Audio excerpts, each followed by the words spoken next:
ya kolanda Canal Congo Télévision la nzela ya masolo ya lokote ya lingala masolo na biso ya polele bandeko balandi na pesi bino penza mbote pe sangozali ya biso ya koyeba te bozali bongo ebele ba bolanda biso pona koyeba ndenge nini makambo ezali koleka lelo na République démocratique du Congo mbote na bino banso ba na RDC bozali awa na kati ya mboka na biso Congo to pe libanda ya mboka to pesi bino penza matondi pe mbote na bino banso boyebi mboka na biso Congo démocratique uti koleka awa to se plaki bongo mibu tuku motoba na mibale 62 ans ya lipanda ya Congo démocratique mboka na biso na libaku yango bayaki na nzoto eteni ya nzoto ya nkondo Patrice Emery Lumumba oyo bayaki kobomba yango awa na Kinshasa sima ya mibu tuku motoba na moko uta Lumumba akufaka tokomeka kotala yango après 62 ans d'indépendance mboka na biso ikeli boso etelemi tope zongi sima tokomeka kotala ngo moko na lelo tokotala pe makambo etale bitumba na partie est ya mboka na biso Congo oyo M23 na lisungi ya Rwanda ya Paul Kagame bazali kobundisa bana RDC po bitumba wana pende sila tokosala koboni na bakonzi ya mboka na mapinga na biso ya Congo tosala koboni tokomeka kotala yango pe na suka tokokenda lingomba ya politique bengame Union pour la démocratie et le progrès social UDPS tokotala ba jeune ya UDPS babenga bango mingi ba force du progrès bazali ndenge nini bakotambola boni na bakambi na bango boyoka nezali to boyoka nezali te kobenda na kaka to bakomi na niveau nini bokolanda yango na masolo ya lelo tratine na pona mokolo ya lelo na masolo kitoko boyo to yambi pona bino mwana mboka Amisi Makutano po bazali wana moko ya bae politique na Congo démocratique mboka na biso azali penza mota ko présenter te longi na boyebiye makanisa pesa ka boyebi yango malamu penza na yelongo tokomeka bongo kosolola na makambo mayemanso mwana mboka Dolphe Amisi Makutano mbote tata mbote ndeko mbote kulutu bonio en tout cas malamu mingi je crois au présenter na ba qualité moi ebele kasi obosani molobeli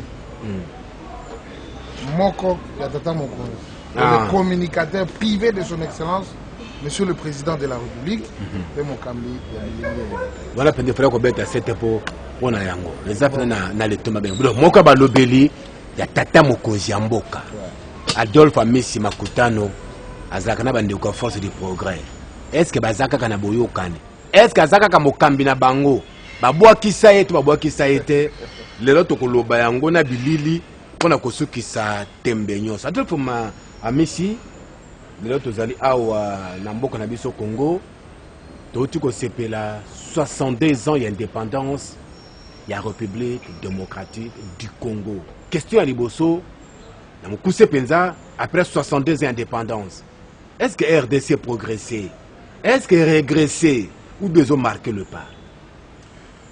Merci Kulutu Mbenga, merci na baimboka bakozwali bakoya kolanda biso 62 ans après ya indépendance na biso mboka na biso lelo na bokambami ya mwana mboka Félix Tshisekedi tolobi ke mboka ezali na nzela ya malamu na yango avant tokota na mozindo so beti c'était lelo c'est que lobby ezalaki malamu te lobby ezalaki malamu te tangu na koloba lelo na bokambami ya mwana mboka Félix Tshisekedi mboka na biso ezali na nzela ya malamu kasi avant tokota na mozindo nazali vraiment ko rendre un hommage digne et à la hauteur de la personne son excellence monsieur le président de la République parce que soki tolobi lipanda lelo tokolobelango surtout na mobu tozanango tokolobelango pena na kondima parce que ndambu ya nzoto ya héros national Emery Patrice Lumumba et zongi na mboka na biso donc Belgique azanango lisusu te donc lelo on considère que non Emery Patrice Lumumba azali ya kokundama na kati ya mboka ya ba ancêtre na ye et c'est sous le leadership du président de la République sous la détermination du gouvernement et surtout en connivence avec la famille lelo sous les règnes il y a Félix Tshisekedi nous avons assisté à l'enterrement il y a reste il y a Bakor il y a Lumumba donc pour nous nous sommes très joyeux nous sommes très sereins ensemble avec son excellence monsieur le président de la République Oyo Azali Kokoma selon maloba oyo elobama na bakondo bato bakenda Lumumba alobaki na biso l'histoire ya mboka na biso ekokomama na mboka na biso Congolais pensa Congolais pena lelo Félix Tshisekedi ayali kokoma histoire wana ndambo ya nzoto ya Lumumba ezongi parce que toyebi ba gouvernement il se succéda ebele ba régime eleka batikala kokanisa likaniseli inate. Nous sommes les Africains omoni soko za na matanga tant que bokundi mowe ite matanga ezalaka nanu levé te et parfois okomona même na lolenge ya kovivre okomona ke makambo so ezotambola malamu te babi il fallait bokunda mowe po parfois azosepela te lelo Congo ekundi Lumumba na bokamba bya mwana mboka Félix Tshisekedi toyebi ke Congo ya lobi ekokana na Congo ya lelo bande ko mituni mais pona nini kolekisa bambula ebele boye Lumumba azalaki moko ya ba pionnier ba père ya indépendance ya Congo démocratique pourquoi batikaki eteni ya nzoto ne bambula ebele boye na mboka ba paya ya kosalema kaka na tango Félix Tshisekedi lelo tozana ba nyonsologue bato ba mimoni ke bangunde bayebi ebele mais kasi mutuna na yo wana ekotinda ngana yebisa ba congolais batala motema mabe ya bato parce que lelo tozali na bato bazali kotia misolo pour na kosape action du gouvernement pour na kosape ba réalisation ya Félix Tshisekedi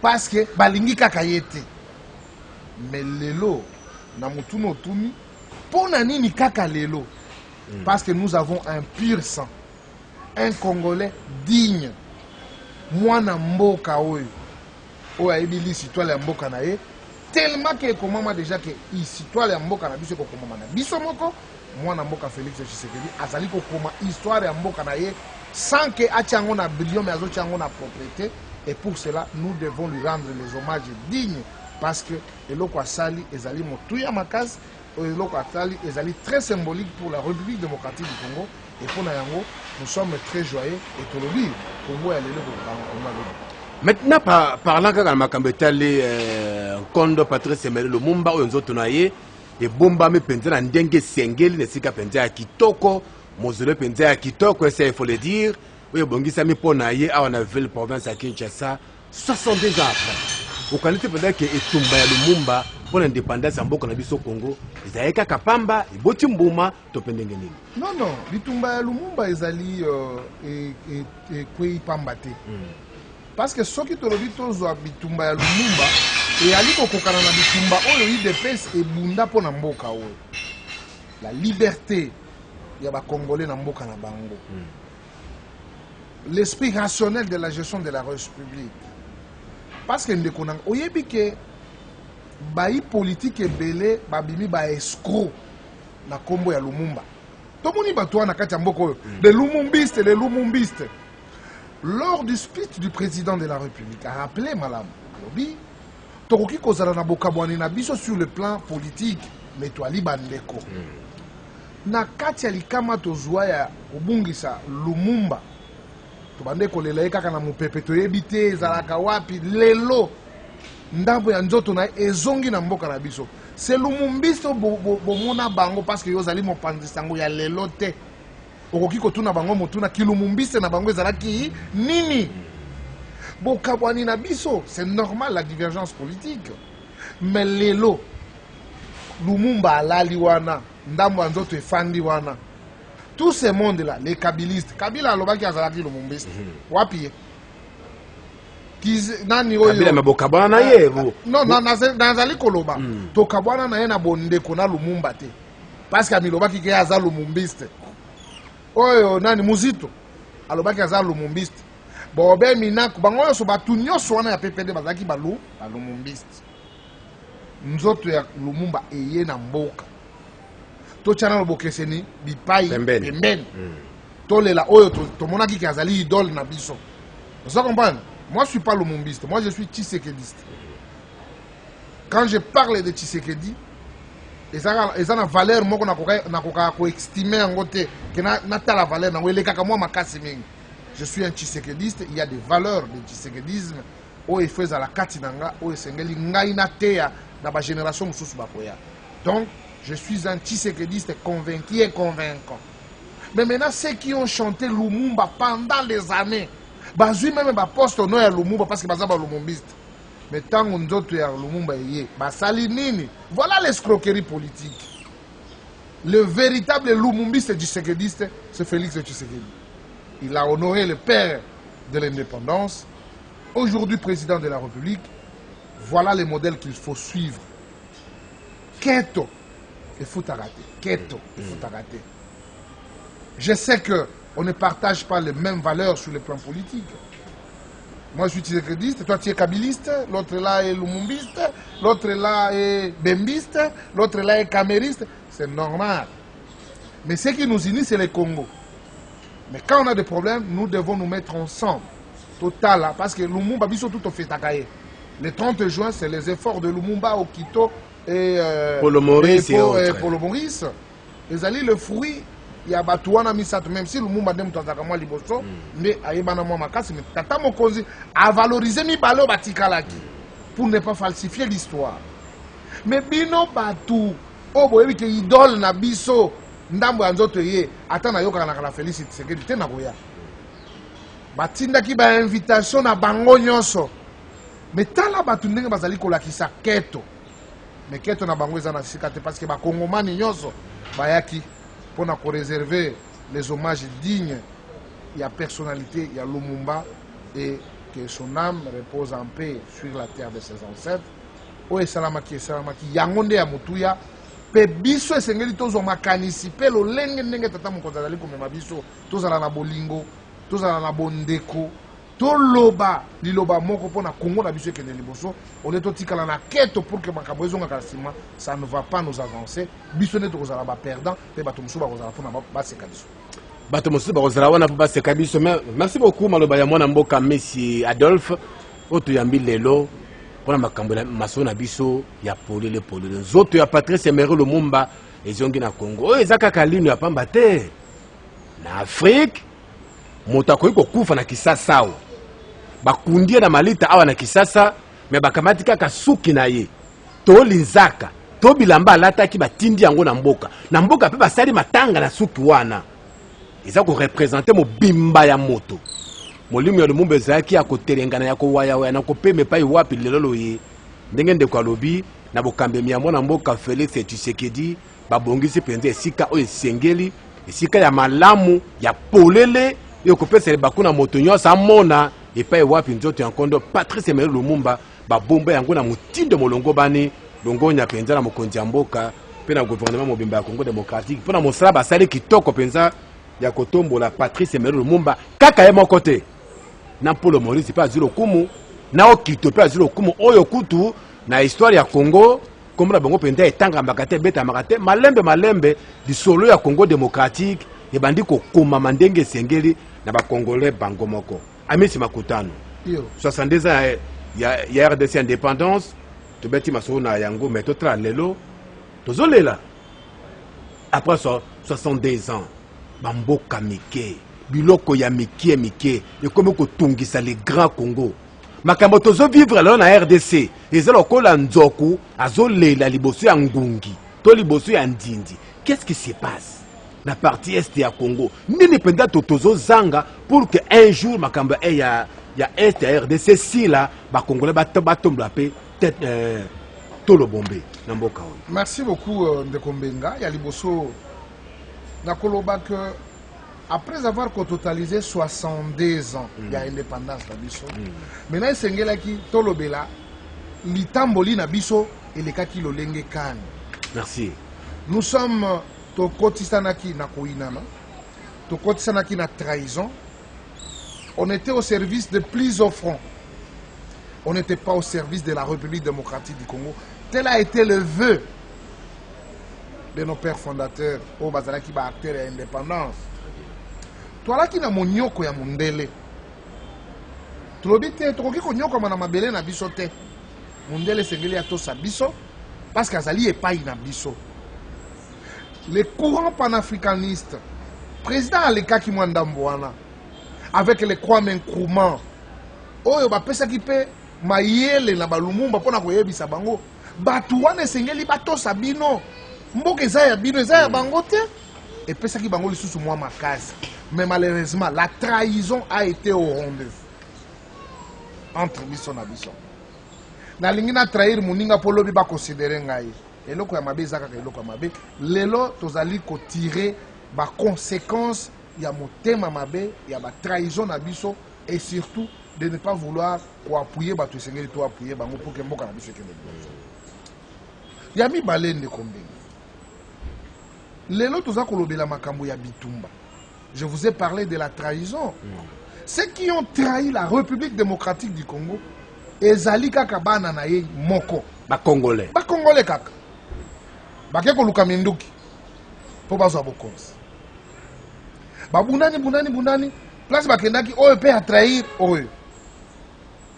Et les malheurs du Congo na makambo nyonso tozali koloba ya est de la République ezali kotirer origine yango ya le 17 mai.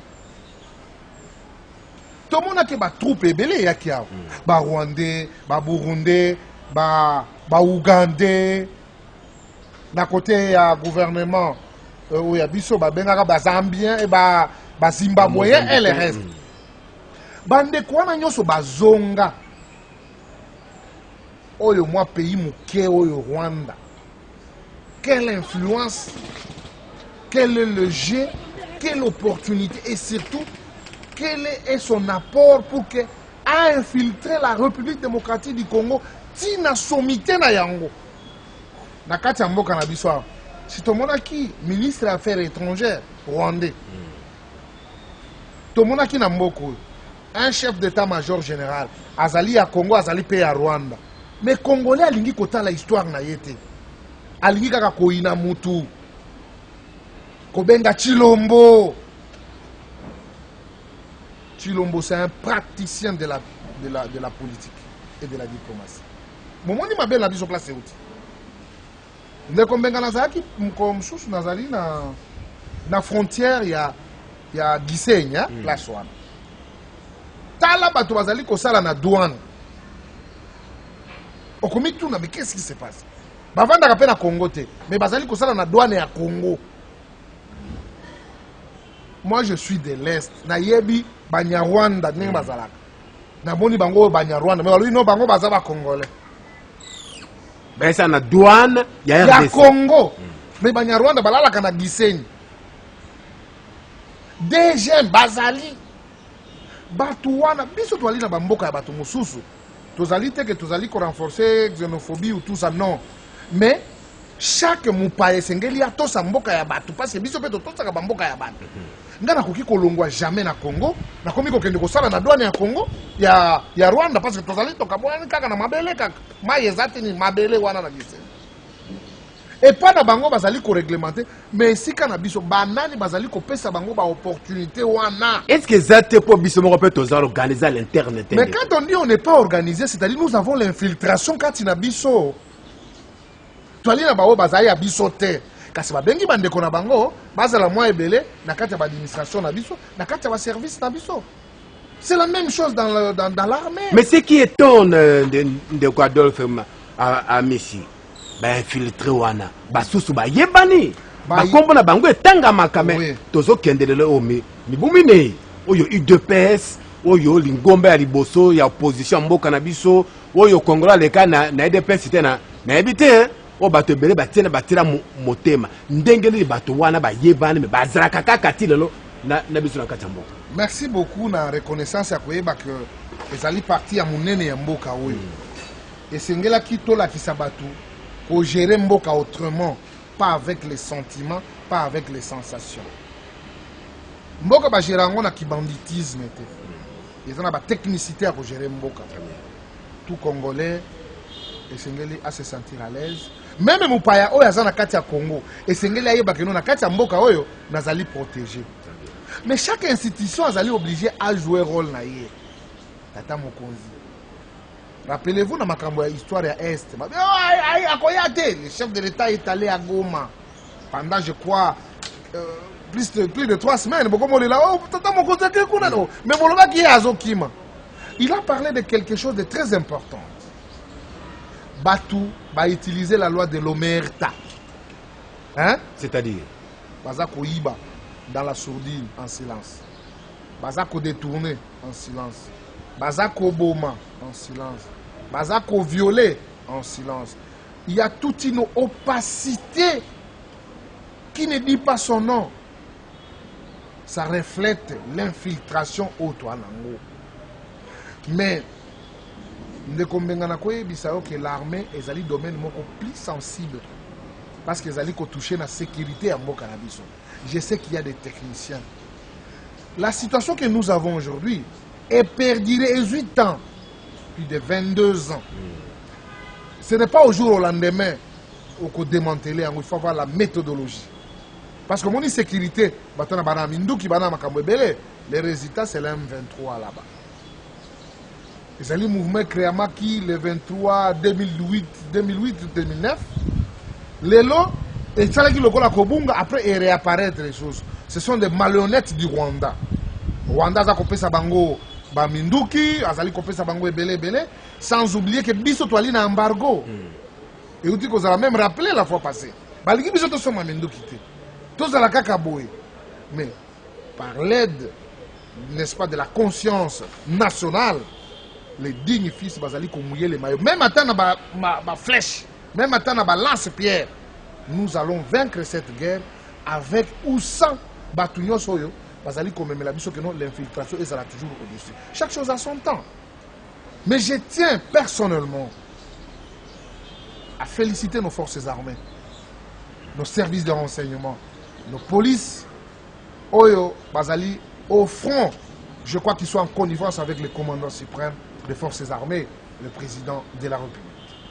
Ensemble avec la population. Parce que, Soki Bitumba, Bozali na liloba moko na population, Bozali ba gagnant. Parce que Monguna Zali na bisika o yakoba tamate. Lelo, nous sommes en train de parler le même langage. Et le président de la République, très déterminé pour en finir une fois pour toutes, la histoire répétée à la guerre Rwanda, Ndekombenga, je vous assure, cette guerre est déjà vaincue. Et les vainqueurs, ce sont les Congolais, avec leur armée, avec leur président, qui est le président de leur président, l'homme au cœur humain, Oyo Alingiba Congolais, pour vivre paisiblement la Katiambo Canabiso. Et pour cela, nous lui rendons un hommage digne et à sa hauteur. Merci, monsieur le président de la République. Na Ozali Kopesa, la détermination. Et c'est pour la première fois de Kombenga. Là, on a un bon Andimi, bah effort. Oh, tata mon kozazali ko sala, pona kozongi sa kimia. Pour cela, vérité ya kama lemba lembe. Et comme Kaka. Mais ce que motasere mo sera malamu mo na misa batonyonso et sengele kondima pe ko kumisa yango ya ko beta penda tembezerte. Bala liboso na yoki andimi. Que ba effort ezaya makas. Et pour cela, nous sommes dans les bons entre les très bonnes mains de son excellence monsieur le président de la République. Mais eloko moko ndeko pamba tenga na bakala masolo e kufa ka bato etikala ka bato. Makambo ya Est, ça fait très mal. Avantage moko tozana yango mboke lekinde monene. Yango makambo le kana Est tozo mone yango neti. Mais oye le kakana partie Est ya Congo za somo. Bazo kotra bandeko na biso. Ba beti bango masasi ba kufi, ba passer bango na ba hache, ba kati bango na ba tramotina, bazo sala bazo violer makambo ya mabe ezo sala mokolo na mokolo. Ba Congolais to kufi. Lelo conscience collective ya peuple ba Congolais ba te trop c'est trop. To sila na bango kaka. Ba mate bango ba simba kambeli, biso maboke katana te. Biso to simba mbeli, to sila na kaka. Mbala moko gouvernement la bi te. On dirait que ba cause na conscience, ezaka kabiso, bango de bazaka na conscience c'était de quoi Messi Makutana. C'est plate. Comment le gouvernement a accompagné la population que non, to kende kaka di kufa kabato et tika kabato to si en kamba la moko bo peki si de kanatiki toko population azoaki ya kosi na bango okolo baboni. Merci Ndekombenga. Au moni gouvernement azali lokola tata na kati ya libota. Tango bozali kondoangana tata azali na obligation ya kopesa kimia pe ya kopesa lolenge ya kolanda. Gouvernement koki kotinda bino bosiba manchette te. Omoni bandeko wana bazali kosala basimbi bamandoki basimbi makambo nyonso tolobi awo. Ça ne sert à rien biso pe toyemba. Biso esengeli tozala toujours na légitime défense na biso. Ozolanda. Parce que violence sur toutes ses formes kozala jamais encouragé te. Mais bayo bazali kosala biso violence toyebi comment biso toko intercaler bango na violence na bango mais kolobango au vie et au sud de tout le monde ko bagano toko sima ba manger to bomana non non non et comme il ba guerre civile ce n'est pas bon biso ba congolais to ali peuple moko pacifique to ali peuple moko to lingi ko vivre malamu na ba voisin na biso na bolamu na biso siko comme ko botela biso ngambo bolamu na biso bakanisi ke bolamu na biso ko botela biso mabe e ko botela biso mabe yango oyo de yoka sikoyo déjà poto yambaka bango na mboka na biso na makambo to ndimaka bango na tango ya passe na mboka na biso lelo oyo babalukeli biso nde kwa biso ezali ko faire partie na histoire mais là nango malamu okukuta congolais azali na makambo eza na ADN trahison eza na trahison bandeko na biso baza na kati barwandi wana bavandi na nsima bakobimisa o bisimwa o Eric Ilunga okomprendre bakobimisa o Amisi Fulani balingi kombo wana nde ebima me bango baza kosala mabe na se lelo tobimisi bango na mpwasa esengo nazalaka nango tata mokonzi na biso oyo lelo Félix Tshisekedi avant comme président ya IDPS avant aleka na magistrature suprême azalaki candidat etant azalaki candidat ngai ya miso oyo nazalaki directeur de campagne na ye na kati ya parti po akoma président du parti tosaki mosala makasi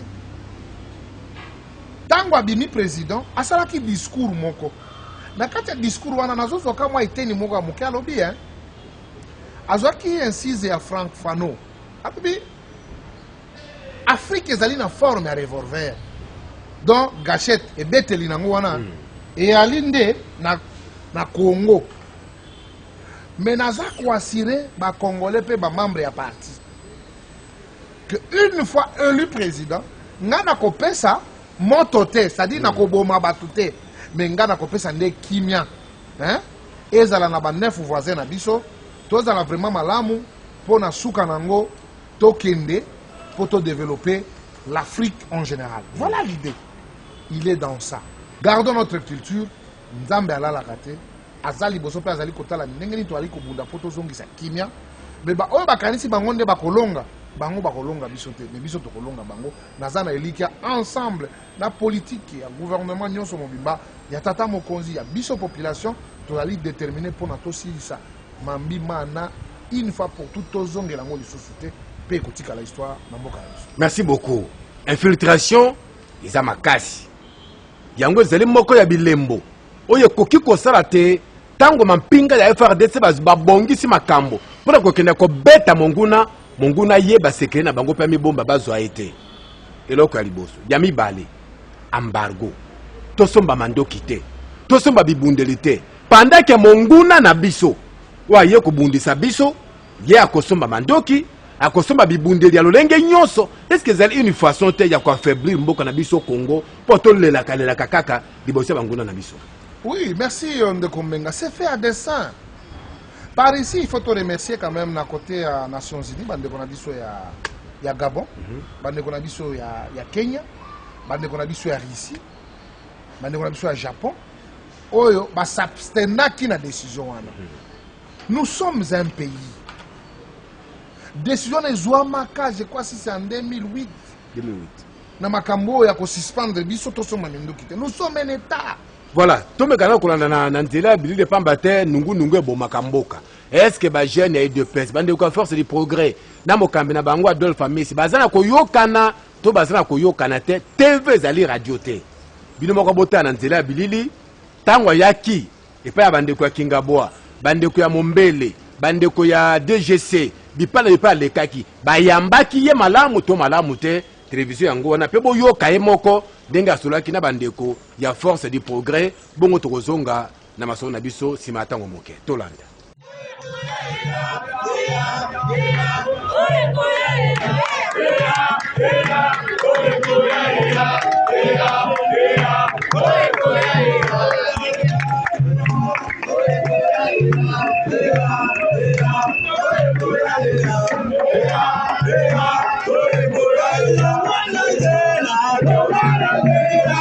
Visa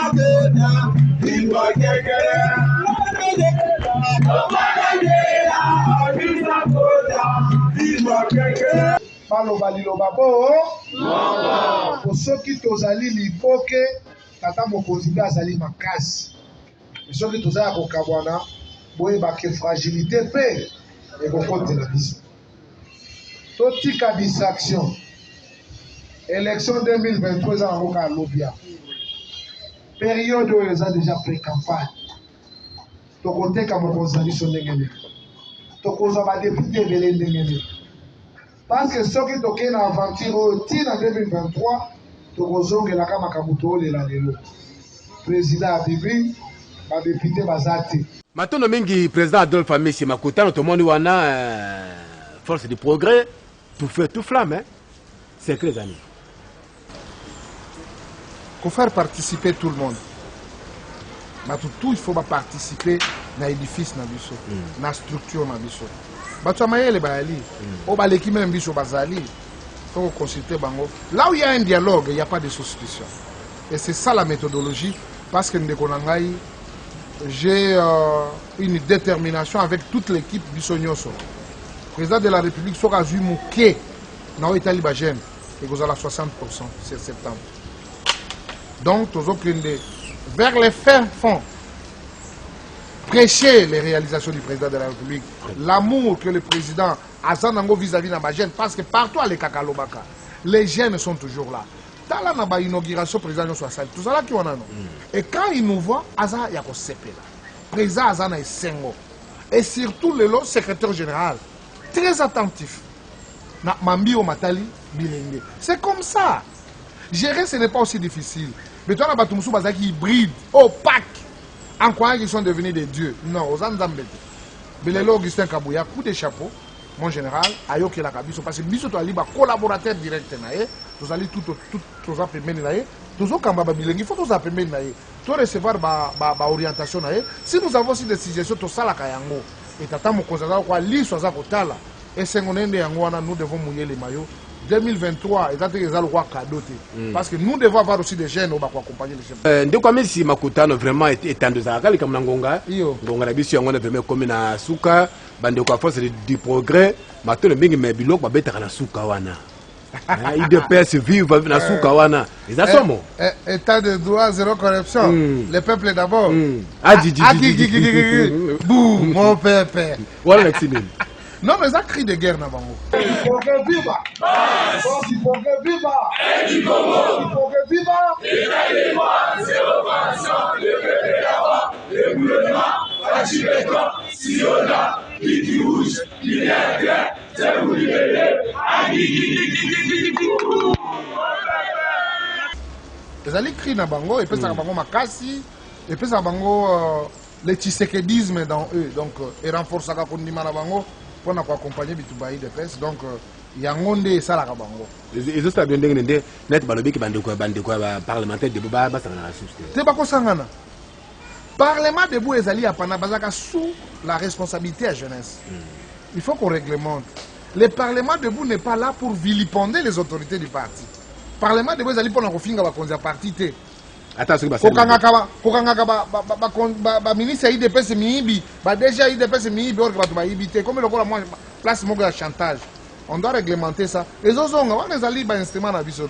C'est une réglementation à l'interne. Boti que la biso moto gérer le Kambouana. D'ici là ba kozoga la bango et d'ailleurs je tiens à vous informer que l'IDPS se retire pour 3 jours. Là qui peut pouvoir réfléchir parce que ba armes et la conventionnelle et non conventionnelle les a déjà en place. Il faut utiliser parce que 2023, chers amis, Fati pour tous, the best of the best, il est le meilleur des meilleurs. Et nous allons vous démontrer comment il est le meilleur des meilleurs. Et puis, nous allons annoncer aussi meeting. D'ailleurs, je vous invite déjà. Merci. Jeunesse Azana meeting na Imika. Date que vous allez communiquer dans les jours qui viennent. Nous allons boya, botala lolenge kani, jeunesse a IDPS. Ils allons se transformer pour nakozala instrument important à Tata Mokonzi la victoire écrasante naïe à 2023 donc un goût donc ezali moi essai ya ko tiaki soupe lingo me kasoki mungu ekoki na bilenge IDPS yo moko tango kotala parce que kozala wana ozala pena na invitation d'honneur merci autant en tant que doyen on comprendre que ma suggestion to ba proposition so ekozala le bienvenu. Matondo mingi mwana mboka Adolphe Messi makutano tuyambaki lelo na nzira masolo na biso masolo ya polele. Merci beaucoup pamba tandimaki kotika ba occupation na ye ko ya ko répondre na metuna mieto bongisa ke pona ye mwana mboka totondi botondi. En tout cas, Natondi pe yo botondi na za ko remercier pe équipe mobima tozali ko travailler ensemble en commençant par Lumu Christian Lumu Bambo Telele, Maître Mukengesha et Mouké, il y a les Mayo, tous les nationaux, vraiment merci beaucoup, tous les fédéraux, il y a 4 fédérations à Kinshasa, Lukunga, Moamba, Funa, Nachangu, vraiment même moral, Boyende Zala, Bomitia na Musala, Mokonzi, Ezali kaka pona ko bengati. Être cadre, ce n'est pas un privilège, c'est une charge. Et tellement que c'est une charge, il faut démontrer de quoi vous êtes capable. Travailler à fond, tout le monde a mis ça en abino, n'engue tout allez comme mon yango, et c'est un macasse, coup de chapeau pour la mobilisation, il y a matinée à lobby, vraiment, permanence, ces anguilles placent à côté de ma bateau. Maton de Belé, ici comme ça.